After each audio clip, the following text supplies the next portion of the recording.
basically the device which have conductivity between what? The semiconductors device which has conductivity between insulator and conductor, right? Insulator and conductor. तो ऐसे device जिसकी conductivity किसके बीच में रहती है बेटा? इंसुलेटर और कंडक्टर के बीच में. ऐसे डिवाइस को हम क्या बोल रहे हैं? Semiconductor devices. अब क्वेश्चन हमारा ये है, how we will prepare this semiconductor device. ठीक, तो वहां पे हम चैप्टर को स्टार्ट करते हैं. बट बिफोर स्टार्टिंग मुझे थोड़ा सा बात करना है इनके कंडक्टिविटी को लेकर के. ठीक है, मैं दो ग्राफ बनाऊंगा अभी बेटा यहां पर, राइट? दो ग्राफ कौन से? Let's see here. देखो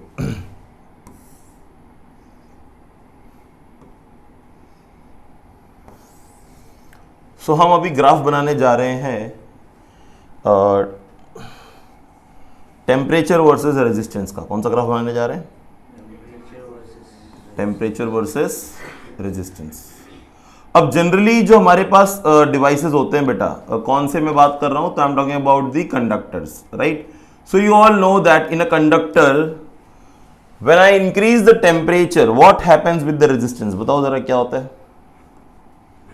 या तो हम यहां पर लेते हैं बेटा temperature on x axis, y axis पे हम लेते हैं क्या? रेजिस्टेंस. क्या लिया बेटा हमने? तो वाई एक्सिस पे हमने ले लिया रेजिस्टेंस. ठीक है, तो ये हमारा रेजिस्टेंस है वाई एक्सिस पे और टेम्परेचर है एक्स एक्सिस पे. दोनों के लिए सेम एक काम करता हूं मैं, दोनों को डुप्लीकेट कर दे रहा हूं जरा सा. हाँ बोलो. यस, मैं पूछा आपको basic, what is the resistance with respect to temperature in a case of conductor. बस मैंने इतना पूछा आपको कंडक्टर के केस में. तो ये हमारा है, मान लेते कंडक्टर, और ये हमारा है सेमी कंडक्टर. चलो बताओ दोनों में क्या डिफरेंस होगा, या ग्राफ कैसे जाएगा, किस तरीके से ग्राफ जाएगा, बस आपको इतना बताना है मेरे को. अभी सेमीकंडक्टर तो हमने पढ़ा नहीं, हम आज फर्स्ट टाइम पढ़ रहे हैं, तो आप मुझे कंडक्टर के बारे में बता दो. लॉजिकली हमें क्या पता है? With the increase in temperature what happens? Resistance increases. With the increase in the temperature resistance increases. Very true. देखो हमने पढ़ा है ना, मटेरियल में जितना ज्यादा रेजिस्टेंस होगा उतना ज्यादा, सॉरी जितना ज्यादा टेम्परेचर बढ़ेगा उतना तो आपका रेजिस्टेंस भी क्या होगा? इंक्रीज होगा. With the increase in the resistance what happens? Your current decreases. तो बेसिकली अगर आप टेम्परेचर इंक्रीज कर रहे हो बेटा, कहां पर? कंडक्टर में, तो रेजिस्टेंस भी बढ़ेगा. Graph is something like this, ऊपर की तरफ ग्राफ जाता है. ऐसे टाइप के जो ग्राफ होते हैं बेटा, ऐसे टाइप के ग्राफ को हम बोलते हैं पीटीसी, पॉजिटिव टेम्परेचर कोएफिशिएंट. क्या बोलते हैं? Positive temperature coefficient, right? यहां पे अगर हम बात करें in the case of semiconductor, तो बेटा ग्राफ उल्टा जाता है. With the increase in the temperature their resistance, मतलब सर टेम्परेचर जितना ज्यादा उतना अच्छे से काम करेगा ये. हाँ उल्टा हो गया इधर तो इसीलिए सेमीकंडक्टर हाई टेम्परेचर पे दे वर्क प्रॉपरली. टेम्परेचर जितना ज्यादा रहेगा उतना अच्छा इनका वर्किंग, उतना स्मूथ होगा. लो टेम्परेचर पे पता है आपको, लो टेम्परेचर पे एक सेमीकंडक्टर एक इंसुलेटर के बराबर है. एक semiconductor at low temperature it is like a insulator. But as the temperature increases क्या होगा फिर? उसकी टेम्परेचर इंक्रीज है, उसका रेजिस्टेंस डिक्रीज होगा. रेजिस्टेंस डिक्रीज होगा तो कंडक्टिविटी बढ़ेगी उसकी, और कंडक्टिविटी बढ़ेगी then we can use this. So इसीलिए semiconductors are operated at high temperature. तो हमें फर्क नहीं पड़ता कि टेम्परेचर क्या है, बट सेमीकंडक्टर डिवाइसेस जो है हाई टेम्परेचर पे वर्क करते हैं. ठीक है, ओके. इसको बोलते हैं NTC, what? Negative temperature coefficient. तो दोनों ग्राफ को एक में भी बना सकते हो आप, राइट, यहां पर लाइक दिस। तो एक ग्राफ कंडक्टर के लिए, दूसरा ग्राफ सेमीकंडक्टर के लिए, ठीक है। बट फिलहाल हमने दोनों को इंडिविजुअल बना दिया हुआ है। So I hope this is clear with you for the base of graph, कि कैसे हमारा जो रेजिस्टेंस है वो ग्राफ पे डिपेंड करता है। अब हम आगे चलेंगे और हम बात करेंगे बेटा टॉपिक जिसका नाम है एनर्जी बैंड गैप, जहां से हमारा सेमीकंडक्टर शुरू हो रहा है। Energy band gap. बेटा कैमरे में देखिए, बार दिख रहा है ये प्रॉपर लिखा हुआ, ठीक। शब्द दिख रहे हैं हमारे। एनर्जी बैंड गैप, अब ये हमारे लिए इंपॉर्टेंट है। What is energy band gap? देखो जनरली हमारे पास जो मटेरियल होते हैं, हम ना उनमें दो चीज की बात करेंगे। एक हम बात करेंगे बेटा वैलेंस बैंड की, और एक हम बात करेंगे कंडक्शन बैंड की। बात ध्यान से समझना, मैं जो बोलने जा रहा हूं अभी बहुत इंपॉर्टेंट है और बहुत इजी भी है, डिफिकल्ट नहीं है थोड़ा भी।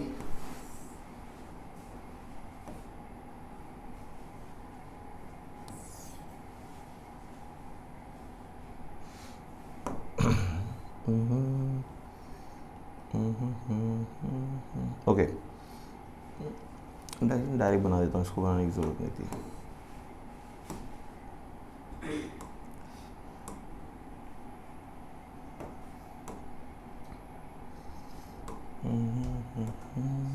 बोलो।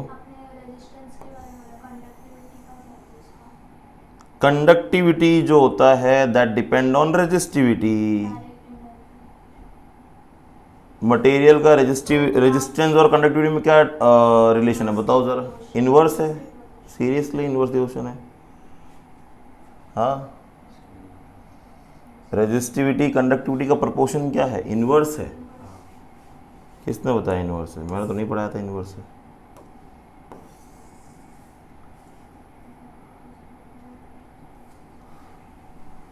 यस बोलो।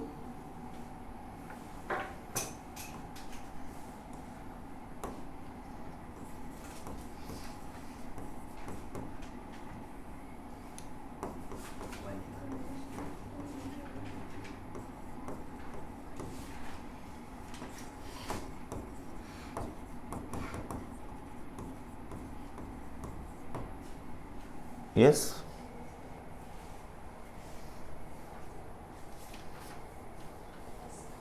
क्या रिलेशन है? किसी मटेरियल का रेजिस्टेंस बढ़ता है तो उसकी रेजिस्टिविटी भी बढ़ेगी, डायरेक्ट प्रोपोर्शन होता है, इनवर्स नहीं होता है। रेजिस्टेंस डिक्रीज होगा तो रेजिस्टिविटी भी डिक्रीज होगी। बस मैंने इतना बताया था, रेजिस्टेंस इज ऑब्जेक्ट डिपेंडेंट और रेजिस्टिविटी इज मटेरियल डिपेंडेंट। अगर एक ही मटेरियल के अलग अलग ऑब्जेक्ट बनाए गए तो रेजिस्टेंस अलग होगा, रेजिस्टिविटी कांस्टेंट रहेगा, सेम मटेरियल। और अगर अलग अलग मटेरियल के ऑब्जेक्ट बने तो रेजिस्टेंस तो अलग होगा ही, रेजिस्टिविटी भी अलग होगी, राइट। बट बात आ रही है इंक्रीज या डिक्रीज करने की। इफ आई इंक्रीज रेजिस्टेंस तो रेजिस्टिविटी में भी चेंजेस आते हैं, बट वो कब होगा?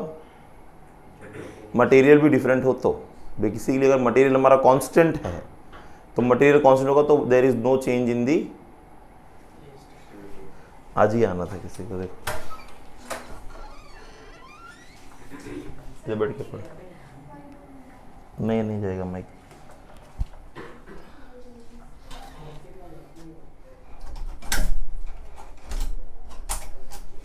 इधर ही बैठ जाओ।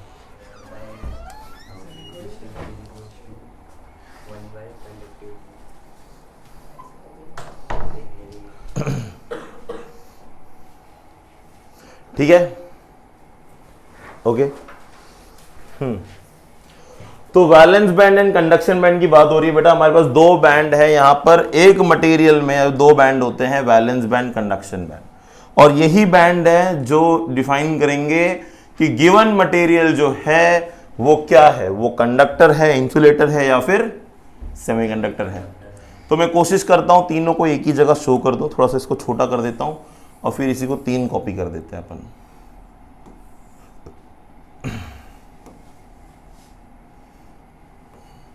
ठीक है,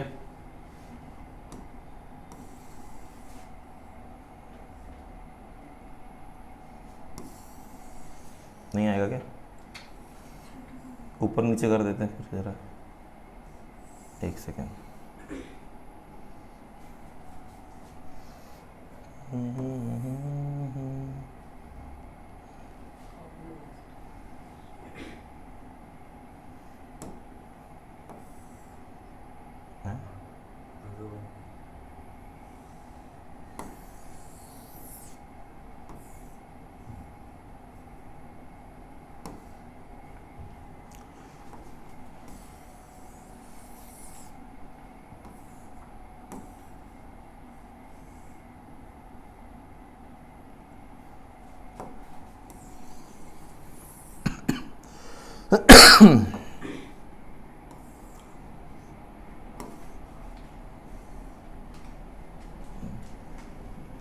चलेगा इतना?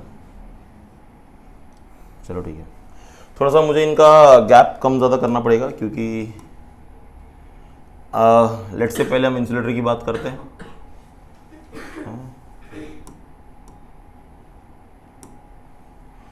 फिर हम बात करते हैं सेमीकंडक्टर की, फिर हम बात करते हैं कंडक्टर की। ठीक,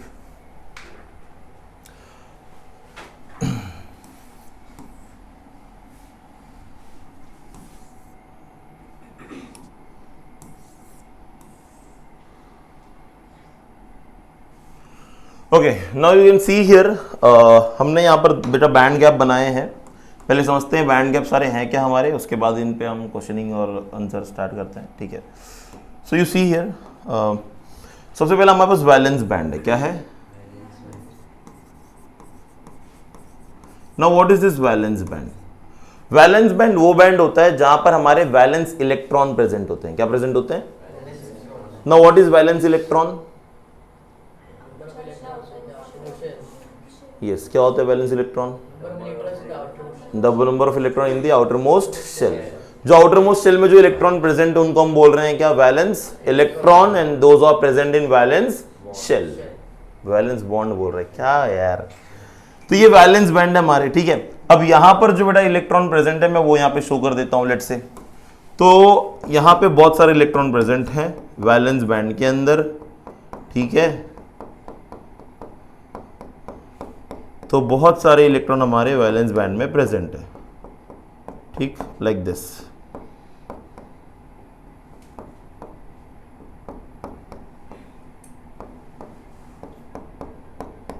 ओके,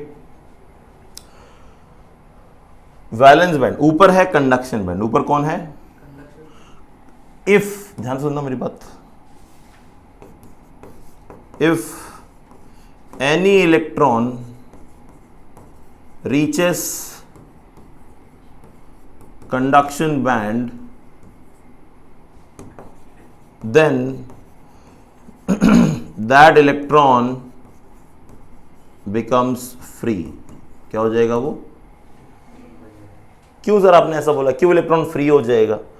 क्योंकि जो इलेक्ट्रॉन अभी वैलेंस बैंड में है ना, वो इलेक्ट्रॉन अभी है बाउंडेड। किससे बाउंडेड है? न्यूक्लियस से। किससे बाउंडेड है? न्यूक्लियस से।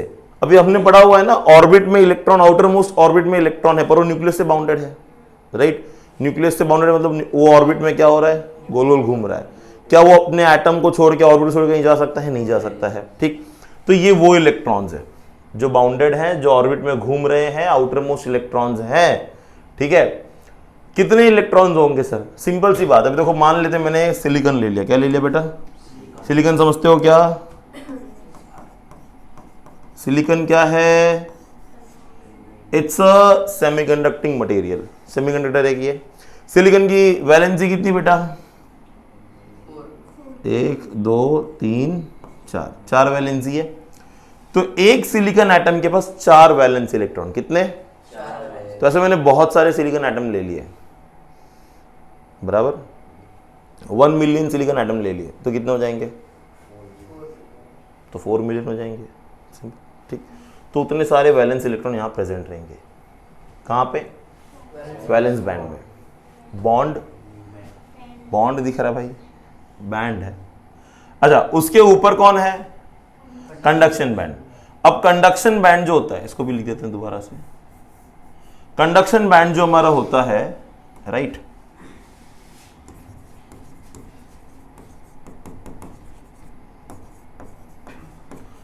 तो जो हमारा कंडक्शन बैंड है, मैंने बताया as electron reaches in the conduction band then that electron becomes free. तो बेसिकली इलेक्ट्रॉन को यहां पर आना है, पर इलेक्ट्रॉन को यहां पे जाने के लिए बेटा बीच में एक गैप देख रहे हो आप, ये गैप एक, तो बीच में जो ये आप गैप देख रहे हो, राइट, किसके बीच में, किसके बीच में गैप है, ये वाले गैप की बात हो रही है, राइट। तो ये जो गैप है काफी ज्यादा है, राइट, और ये गैप ज्यादा होने की वजह से the electron present in the valence band is not able to move in the conduction band. But question है सर ये इलेक्ट्रॉन ऊपर जाता कैसे है? सिंपल है बेटा, अगर आपने किसी भी इलेक्ट्रॉन को एक्सटर्नली एनर्जी प्रोवाइड किया, ठीक है, मान लेते भाई मेरे पास ये एक इलेक्ट्रॉन है मेरा जो सर्कल किया है मैंने, इस इलेक्ट्रॉन को हमने बाहर से कोई तो एनर्जी दी। कौन सी एनर्जी देंगे सर? बेटा थर्मल एनर्जी भी एक एनर्जी है, हीट एनर्जी भी एक एनर्जी है, तो सराउंडिंग से हीट एनर्जी वो एब्जॉर्ब कर रहा है अगर, तो वो भी एक एनर्जी ही कहलाता है, ठीक है। अगर उसने कुछ एनर्जी एब्जॉर्ब किया, एनर्जी एब्जॉर्ब करके वो चाहता है ऊपर चले जाए दूसरे बैंड में, कौन से बैंड में? कंडक्शन बैंड में। बट जैसे वो एनर्जी एब्जॉर्ब करता है तो ये ऊपर जा नहीं पा रहा है, जा नहीं पा रहा, उसका रीजन ये है कि उसको इतनी सफिशिएंट अमाउंट ऑफ एनर्जी नहीं मिली है कि वो इस बैंड को पार कर जाए, या उसको इतना एनर्जी नहीं मिला है जितना हमारा एनर्जी बैंड गैप है, राइट। अब ये एनर्जी बैंड गैप क्या होता है, ध्यान से सुनना। डेफिनेशन है bottom of the conduction band and the top of the valence band, बराबर। Bottom of the conduction band and top of the valence band, इनके बीच का जो एनर्जी गैप होता है उसी को हम बोलते हैं एनर्जी बैंड गैप। क्या बोलेंगे बेटा उसको हम लोग? तो डेल्टा ईजी बोलते हैं इसे हम लोग, क्या बोलते हैं? डेल्टा ईजी और एनर्जी बैंड गैप। अब इस एनर्जी बैंड गैप की बहुत सारी रिलेशंस है। This energy band gap is measured in electron volt. किस मेजर करते हैं इसको हम लोग? अब इलेक्ट्रॉन वोल्ट क्या है? इलेक्ट्रॉन वोल्ट एक यूनिट है एनर्जी का। किसका यूनिट है? एनर्जी का। एनर्जी का कैसे यूनिट है वो भी मैं बताता हूं। ये आपको समझ में आया? इससे हम क्या करें, ऊपर लिख दे क्या? इससे ऊपर डाल देते हैं, थोड़ा जगह कम होगा, ठीक है। हाँ जी, बात कर रहे थे हम लोग किसकी?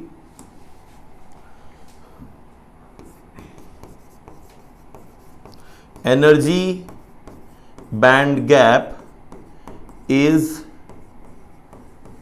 मेजर्ड इन, किस में मेजर करेंगे बेटा हम लोग उसको?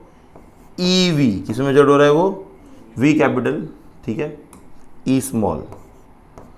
दिस ईवी इज कॉल्ड, ध्यान सुनना, इलेक्ट्रॉन वोल्ट। इस ईवी को क्या बोल रहे बेटा हम लोग? Electron volt. And electron volt जो है ये यूनिट है,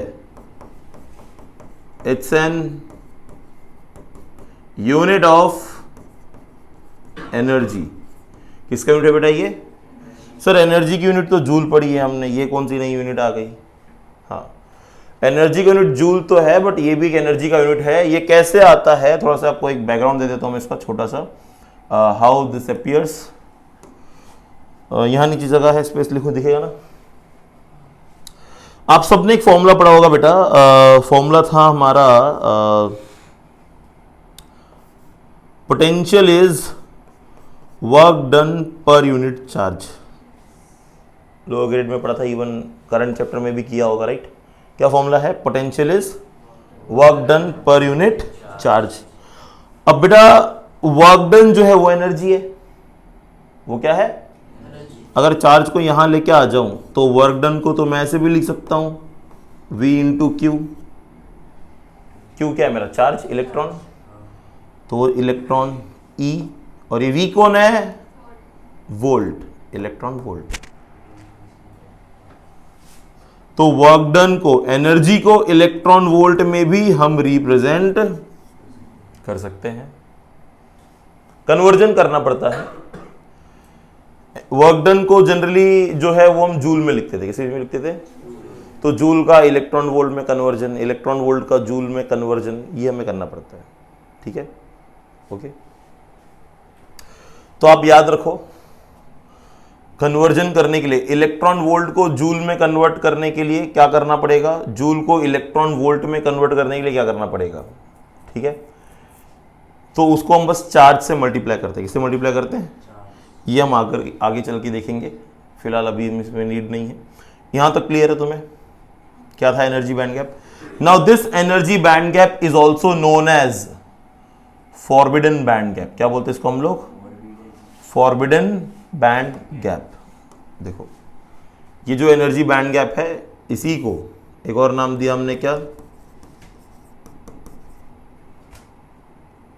डबल दिया था क्या, फॉरबिडन बैंड गैप। ठीक है, इसे एक और नाम दिया हमने, क्या, फॉरबिडन बैंड गैप। किसको, एनर्जी बैंड गैप को। मैंने what I define energy band gap, bottom of the conduction band से लेके टॉप ऑफ द, बस इसके बीच का गैप, उसके ऊपर नहीं जाना, नीचे नहीं जाना, क्योंकि फिर एनर्जी लेवल चेंज हो जाएगा हमारा। और उसको मेजर किस में कर रहे हैं हम लोग, इलेक्ट्रॉन वोल्ट में मेजर कर रहे हैं, राइट, एनर्जी बैंड गैप को। अब जिस मटेरियल का एनर्जी बैंड गैप बहुत ज्यादा है, सीधी सी बात है, यहां पर इलेक्ट्रॉन जो है उसको ऊपर जाने के लिए बहुत ज्यादा क्या लगेगा, एनर्जी लगेगा। अगर उतनी एनर्जी नहीं मिलेगी, so this electron cannot move in the conduction band and hence we will not get any, क्या बेटा मैंने क्या बताया था, electron becomes free when they reaches the conduction band। when I say electron become free, इसका मतलब क्या होता है ना, they can move anywhere in a conductor। पर अब ये anywhere move नहीं कर सकते क्योंकि वो अभी भी कहां पर है, वैलेंस बैंड में है और बाउंडेड है। तो बेसिकली ये किसकी बात हो रही है, इंसुलेटर की बात हो रही है। किसकी बात हो रही है, ये पूरी कहानी है इंसुलेटर के लिए। तो ये है हमारा इंसुलेटर। कौन है, ये इंसुलेटर में ही बेटा कोई इलेक्ट्रॉन ऊपर नहीं जा सकता। अगर कोई इलेक्ट्रॉन ऊपर जा ही नहीं रहा है, जैसे प्लास्टिक हो गया, रबर हो गया, ग्लास हो गया, ये सारे मटेरियल इंसुलेटर है ना, राइट। तो इनमें कोई भी इलेक्ट्रॉन वैलेंस बैंड से कंडक्शन बैंड में नहीं जा रहा है, hence we are not getting any free electron. अगर फ्री इलेक्ट्रॉन ही नहीं है तो हमें करंट भी नहीं मिलेगा, हमें करंट भी, बात समझ में आ गई, ये क्लियर है इतना। कौन था ये, अब हम बात करेंगे किसकी, सेमीकंडक्टर की, सेमीकंडक्टर की। किसकी बात करेंगे अभी हम लोग, सेमीकंडक्टर की। ये है बेटा हमारा सेमीकंडक्टर, सेमी कंडक्टर। ठीक है, अब आप सेमीकंडक्टर में देखो, एनर्जी बैंड गैप यहां पर और एनर्जी बैंड गैप यहां पर, क्या डिफरेंस है इनके बीच में, क्या डिफरेंस देख सकते हो आप लोग, हाँ, गैप कम हो गया है। अच्छा, वैसे अगर देखा जाए तो इसको हम डिफाइन भी करते हैं। अगर किसी का एनर्जी बैंड गैप ऐसा बोला जाता है 3 इलेक्ट्रॉन वोल्ट के ऊपर चला जाए, राइट, जनरली ज़्यादातर, क्योंकि जितने सेमीकंडक्टर होते हैं इनके बैंड गैप 3 इलेक्ट्रॉन वोल्ट से कम ही होते हैं। ठीक है, तो अगर इनका energy band gap 3 electron volt से ज़्यादा जाए, 9 इलेक्ट्रॉन वोल्ट वगैरह, तो ऐसे मटेरियल को हम फिर इंसुलेटर बोल देते हैं। क्या बोल देते हैं, जिनका energy band gap 3 electron volt से कम होता है, they are conductor as, they are termed as semiconductor. Again same चीज़ है बेटा, ये भी आपका डेल्टा ईजी है, energy band gap, right. Same नाम यहाँ भी दोगे, एनर्जी बैंड गैप या फिर फॉरबिडन गैप। सेम वही, bottom of the conduction band से लेके top of the valence band तक, ये पूरा मेरा क्या कहलाया जाएगा, एनर्जी बैंड गैप। ये पूरा मेरा क्या होगा, एनर्जी बैंड गैप। बात समझ में आ रही है। और एक बात आप और याद रखो, जो इलेक्ट्रॉन एकदम नीचे हैं और जो इलेक्ट्रॉन ऊपर हैं, उनके लिए भी एनर्जी अलग अलग लगती है, सेम एनर्जी नहीं लगेगी, बराबर। जैसे मैं आपको एक एग्जांपल के तौर पे बताता हूँ, यहीं पे बता देता हूँ मैं। मान लो मेरे पास 2 इलेक्ट्रॉन प्रेजेंट है बेटा, ठीक, मेरे पास 2 इलेक्ट्रॉन प्रेजेंट है, एक इलेक्ट्रॉन यहाँ पर है और एक इलेक्ट्रॉन यहाँ पर है, ठीक है। अब इस इलेक्ट्रॉन के लिए जो एनर्जी है वो Eg लग रही है, क्योंकि एकदम टॉप पे है ये, तो उसको उतनी एनर्जी चाहिए यहाँ तक जाने के लिए। बट इस इलेक्ट्रॉन की बात करें तो देखो, उसको ये वाला गैप भी ऊपर जाना है ना, इतना डिस्टेंस और ऊपर जाना है, प्लस Eg जाना है। तो उसको Eg प्लस ये जो डिस्टेंस है बीच का, ये डिस्टेंस वाली एनर्जी टोटल चाहिए होगी क्या करने के लिए, ऊपर जाने के लिए। तो some sort of if I talk about energy अगर हम प्रोवाइड कर रहे हैं इलेक्ट्रॉन को वैलेंस बैंड से कंडक्शन बैंड में जाने के लिए, तो याद रखना बॉटम वाले को थोड़ी ज़्यादा एनर्जी लगती है as compare to the top positions electron, right. तो इनको थोड़ी ज़्यादा एनर्जी देनी पड़ेगी हमें, बाकी चीज़ें सेम है यहाँ पर, ठीक। यहाँ पर वही सेम, यहाँ पे भी हमारे पास क्या प्रेजेंट होगा बेटा, यहाँ पे प्रेजेंट होगा हमारे पास इलेक्ट्रॉन्स, कौन से electrons, valence electron basically, and this valence electron will reach to the conduction band if we provide some energy. But यहाँ पे एनर्जी बैंड गैप छोटा है तो पॉसिबिलिटी है उस इलेक्ट्रॉन की रीच करने की। और एक बात अभी देखो, रीच कर जाएगा वो, रीच करने से इलेक्ट्रॉन होल पेयर जनरेट होंगे, वो मैं अभी थोड़ा आगे लेकर के बात करूंगा उसके बारे में, अभी नहीं बात करूंगा, ठीक है। तो जनरली होता क्या है, मान लो मैंने किसी को एनर्जी दिया एक्सटर्नली, मान लो इस इलेक्ट्रॉन को एनर्जी दिया, ये इलेक्ट्रॉन यहाँ से ऊपर चले गया, ये इलेक्ट्रॉन यहाँ से ऊपर चले गया, कहाँ पे, कंडक्शन बैंड में, पर उस इलेक्ट्रॉन की जगह जो थी यहाँ पे खाली हो गई, कहाँ पे खाली हो गई, वैलेंस बैंड में। तो उसको बोलते हैं हम लोग वैकेंसी, एक वैकेंसी क्रिएट हो गई जब एक इलेक्ट्रॉन वहाँ से जाता है। अब ये एक्चुअली प्रोसेस कैसा होता है ये भी हम आगे देखेंगे, बट जनरली क्या हो रहा है, जब भी कोई इलेक्ट्रॉन वैलेंस बैंड से कंडक्शन बैंड में जाता है तो वहाँ पे एक जगह एम्प्टी हो जाती है, वैकेंसी क्रिएट हो जाती है, उस वैकेंसी को हम बोलते हैं होल उसी को हम क्या बोलते हैं, और उसे हम पॉजिटिव चार्ज की तरह कंसिडर करते हैं। क्यों पॉजिटिव की तरह कंसिडर करते हैं वो भी हम आगे देखेंगे, फिलहाल अभी सिर्फ मैं बैंड गैप बता रहा हूँ, ठीक। This much clear. यहाँ पर भी अगर हम बात करें तो सेम प्रोसेस है, बट यहाँ पर अगर आप देखोगे ध्यान से तो बेटा हमारा जो बैंड गैप है ये ओवरलैप हो गया है ना, याद है क्या हो गया यहाँ पे, ये what you mean by overlapped, overlap का मीनिंग हो गया यहाँ पर हमारा बैंड गैप ओवरलैप है, इसका बेसिक मतलब ये हो गया कि कंडक्शन बैंड और वैलेंस बैंड इनके बीच में बैंड गैप खत्म हो गया, energy band gap zero.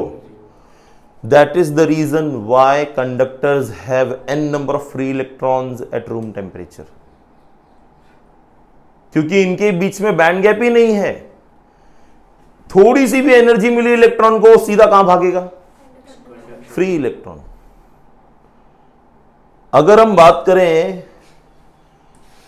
10 power 28 free electron है बेटा हमारे पास, कितने रीजन में पता है, बस 1 क्यूबिक सेंटीमीटर के रीजन में।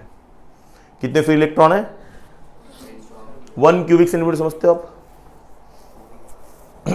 एक क्यूब बनाओ 1 सेंटीमीटर का, क्यूब समझते हो ना। 10 पावर 28 फ्री इलेक्ट्रॉन्स प्रेजेंट है, इतने सारे फ्री इलेक्ट्रॉन्स प्रेजेंट होते हैं एक कंडक्टर्स के अंदर, जो कि बहुत ज्यादा है। तो basically in the case of we talk about what conductors, तो कंडक्टर्स में क्या है बेटा, ये कंडक्टर्स है हमारे कंडक्टर्स। यहां पर हमारा जो एनर्जी बैंड गैप है वो कितना है, 0 है, राइट।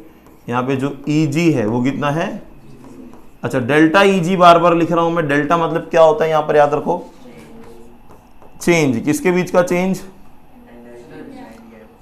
तो एनर्जी पे लिख कंडक्शन बैंड का, बराबर। तो एनर्जी कंडक्शन बैंड का कौन सा, बॉटम का, माइनस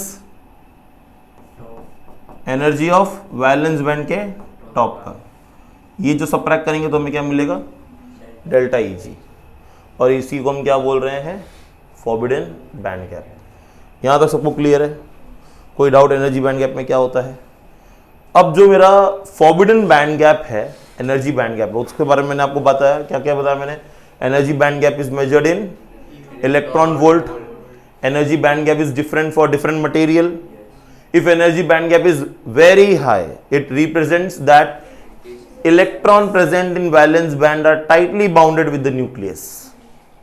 इसका मतलब क्या हो गया कि इलेक्ट्रॉन जो वैलेंस बैंड में प्रेजेंट है वो न्यूक्लियस से टाइटली बाउंड है, इसीलिए उनका बैंड गैप बहुत ज्यादा, इलेक्ट्रॉन इजीली ऊपर नहीं जाएंगे, ठीक है, ओके। और डिफरेंट मटेरियल के लिए different different energy band gap, और energy band gap is 0 for conductors. यहाँ तो किसी को डाउट, तीनों बैंड गैप समझ में आ गए, क्यों इंसुलेटर के लिए बैंड गैप बड़ा है, क्यों सेमीकंडक्टर के लिए कंडक्टर के लिए छोटा है और कंडक्टर के लिए 0 है. Why we have n number of free electrons in conductors? The reason is because of the overlapping of the band gap. Even a small fraction of energy provided to the electron in a valence band can make the electron available in a conduction band. That's it. ठीक है, इतना theory clear है सबको.